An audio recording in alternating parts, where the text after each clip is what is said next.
15 अगस्त को लाल किले से अपने भाषण में प्रधानमंत्री मोदी ने जब जीएसटी घटाने का जिक्र किया, तब से चाहे इंडस्ट्रीज हो या आम घर खरीदार अपनी कैलकुलेशन में लगा हुआ है। जाहिर है टैक्स कम होगा तो सप्लाई और डिमांड दोनों तरफ राहत आएगी, इंडस्ट्री अच्छे ऑफर्स दे सकेगी और ग्राहक को अच्छी डील्स मिलने की उम्मीद बढ़ेगी। देश की जीडीपी में करीब 7% का योगदान देने वाले रियल एस्टेट में जीएसटी घटने से क्या बदलेगा? मौजूदा समय में रॉ मटेरियल पर भारी भरकम जीएसटी से बढ़े हुए प्रोजेक्ट की लागत पर कितना असर पड़ेगा? अगर जीएसटी दरें घटेंगी तो जाहिर है लागत भी कम होगी, लेकिन क्या यह लागत एंड यूजर्स तक पहुंचेगी? प्रॉपर्टी की कीमतों में कितनी कमी आएगी? सही मायने में यह कमी आएगी भी या सिर्फ रिपोर्टों में रह जाएगी? सवाल कई हैं और इन्हीं सवालों के जवाब देने के लिए इंडस्ट्री एक्सपर्ट्स अपनी कैलकुलेशन में लगे हुए हैं। तो बहुत स्वागत करेंगे आपका अभिषेक जी हमारे साथ जुड़ने के लिए। अभिषेक जी, आपसे सवाल होगा कि सबसे बड़ा विवाद क्लासिफिकेशन का है। Work contract 18% versus good supply 28%। क्या एक यूनिफॉर्म जीएसटी स्ट्रक्चर इस उलझन को खत्म कर देगा? इसी के साथ सफारी रिट्रीट केस आपने सुप्रीम कोर्ट में लड़ा था, जिसमें इनपुट टैक्स क्रेडिट को लेकर बहस हुई थी। क्या जीएसटी कटौती के साथ आईटीसी पर भी सरकार को पॉलिसी रिव्यू करना चाहिए? देखिए, आपने बड़ा अच्छा सवाल उठाया है और विनीता जी ने ये बात बताई है कि सीमेंट और ये जो इलेक्ट्रिकल अप्लायंसेस हैं, ये मेजर कंट्रीब्यूशन करते हैं टुवर्ड्स द कॉस्ट। तो देखिए, इंडस्ट्री के पर्सपेक्टिव से जो डिस्प्यूट्स होते हैं वो क्लासिफिकेशन पे होते हैं। अगर एसी आज 28% पर है या लिफ्ट आज 28% पर है, बट वर्क्स कॉन्ट्रैक्ट 18% पर है, तो ऐसे बहुत सारे डिस्प्यूट्स देश में चल रहे हैं जहां पर ये टैक्स अथॉरिटीज का मानना है कि ये supply of works contract services नहीं है, बल्कि ये सप्लाई ऑफ गुड्स हैं। तो गुड्स वर्सेस सर्विसेज के जो रेट में अंतर है 28% और 18% में, सो बहुत सारे ऐसे क्लासिफिकेशन डिस्प्यूट्स कम होते हैं। इंडस्ट्री को टैक्स सर्टेनिटी मिलती है।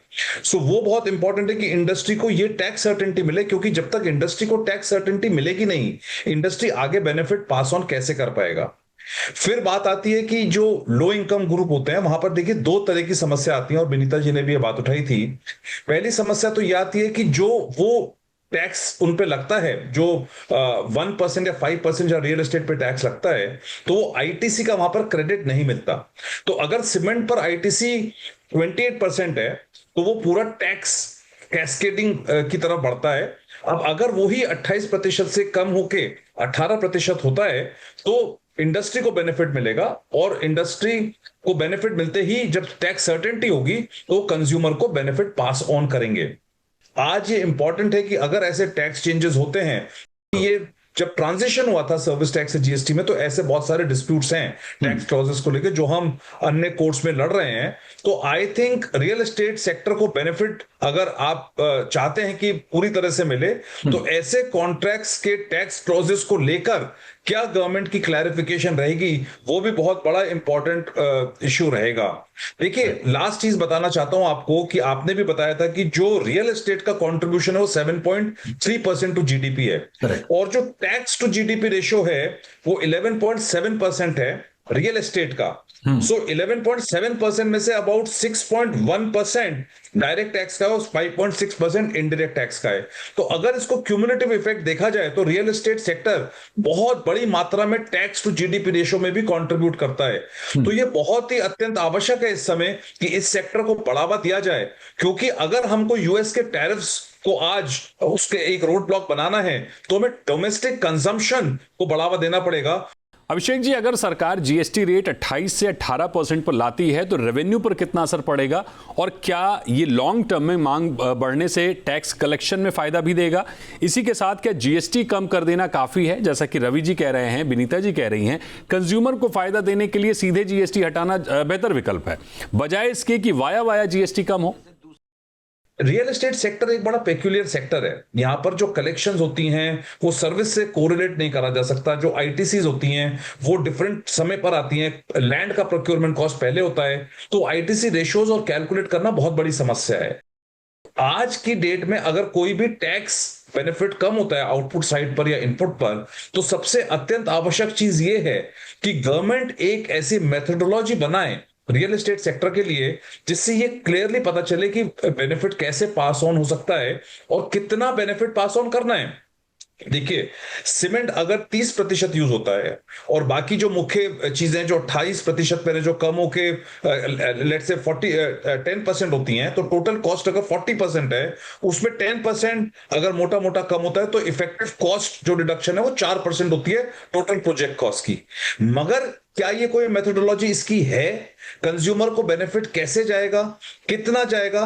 बिना मेथोडोलॉजी के अगर बिल्डर्स ने, डेवलपर्स ने ये बेनिफिट पास ऑन भी कर दिया तो क्या गारंटी है कि कल, वैसे एंटी प्रॉफिटेरिंग का सनसेट क्लॉज हो चुका है, मगर ऐसा माना जाता है कि प्राइस फिक्सेशन के लिए, बेनिफिट्स ट्रांसफर करने के लिए कोई ऐसी गाइडलाइंस आएंगी, दिवाली के आसपास ऐसी गाइडलाइंस आने की आशा है जिसकी वजह से वो क्वांटम को डिटरमिन कर पाएंगे। आज जो समस्या है एंटी प्रॉफिटेरिंग की, वो ये नहीं है कि डेवलपर ये बेनिफिट पास ऑन नहीं करना चाहता। समस्या ये है कि बेनिफिट कैसे कैलकुलेट करे, कितना बेनिफिट पास ऑन करे, किस तरह से उसको समझा जाए और पास ऑन किया जाए, वो बड़ी समस्या है। तो अगर आज आपको रियल एस्टेट सेक्टर को एक ऐसा सेक्टर बनाना है जो कि बेनिफिट पास ऑन हो, तो वो मेथोडोलॉजी बहुत इंपॉर्टेंट है, जिससे कि मैटर्स कोर्ट में ना जाए और डेवलपर्स ये अपना पास ऑन करेंगे। अभिषेक जी, आपसे सवाल ये होगा कि पीएम के ऐलान के बाद इंडस्ट्री और ग्राहकों की उम्मीदें बढ़ गई हैं। समझाइए जरा कि ये जो पूरी प्रक्रिया होती है ऐलान से आम ग्राहक तक जीएसटी कट का फायदा पहुंचने की, स्टेप बाय स्टेप वो क्या है, कितना समय लगता है? देखिए, होता क्या है कि जब भी सेंटर कुछ प्रपोज करता है रेट चेंजेस का, स्पेशली उसका इंपैक्ट आता है सेंटर पर भी और स्टेट पर भी, क्योंकि स्टेट की कलेक्शंस भी डिपेंडेंट करती है टोटल जीएसटी कलेक्शन पर। इसीलिए अगर आपने देखा हो तो 7 प्रोडक्ट्स ऐसे आइडेंटिफाई करे गए हैं जिनको 40% पे लेके जाया जाएगा, 28% से 40% पर। अब अगर आप बात करें इन प्रोडक्ट्स की, तो ये 28% जो जीएसटी था, इस पर पहले 25% कॉम्पनसेशन सेस था, जो कि loss of states in revenue को कॉम्पनसेट करता था as per the state compensation act of 2017। अब क्योंकि वो कॉम्पनसेशन सेस खत्म हो गया है, जो अभी जीएसटी काउंसिल मीट होगी 3 और 4 तारीख में, उसमें ये पहला प्रश्न होगा स्टेट्स का कि हमारा जो लॉस होगा उसका अब क्या होगा। आप रेट कम कर रहे हो तो लॉस का क्या होगा।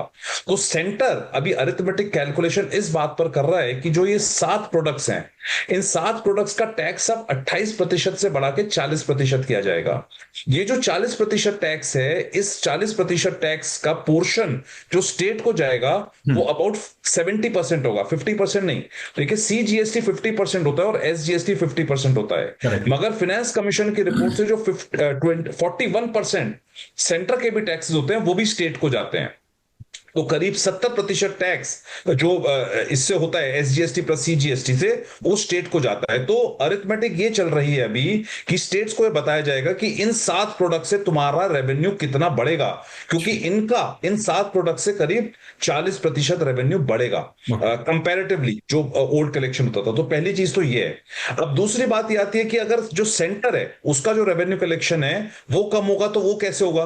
तो अभी नेशनल कैलामिटी कंटिंजेंट ड्यूटी लगाई जाएगी जो 40% के ऊपर होगी। ये मैं केवल बात कर रहा हूं सिन गुड्स के और लग्जरी आइटम्स की। तो जब ये जीएसटी काउंसिल में ये क्लियर हो जाएगा कि किसी का रेवेन्यू लॉस नहीं होगा और ये जो एनसीसीडी का भी पूल होगा ये भी स्टेट्स के लिए यूज होगा, तो ये आगे बढ़ेगा। इस प्रपोजल को आगे रखा जाएगा, स्टेट्स की कंसेंट के बाद जीएसटी काउंसिल इसको अप्रूव करेगा और रेट्स की नोटिफिकेशन आएंगी।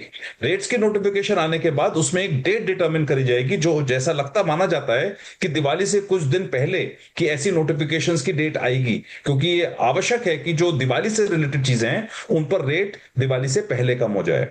बिल्कुल, यानी इस पूरी कवायद में कम से कम 2 से 3 महीने का समय लगेगा। रियल एस्टेट में लागत घटेगी और इसका फायदा आम घर खरीदार तक पहुंचेगा। ये आदर्श तस्वीर है, लेकिन बड़ा सवाल फिर यही है कि डेवलपर्स जिम्मेदारी के साथ ये फायदा आम कंज्यूमर तक पास ऑन करें। अफोर्डेबल हाउसिंग में जो सुस्ती है उसको लेकर अच्छे सुझाव हैं कि सरकार को और इंसेंटिव देने की जरूरत है।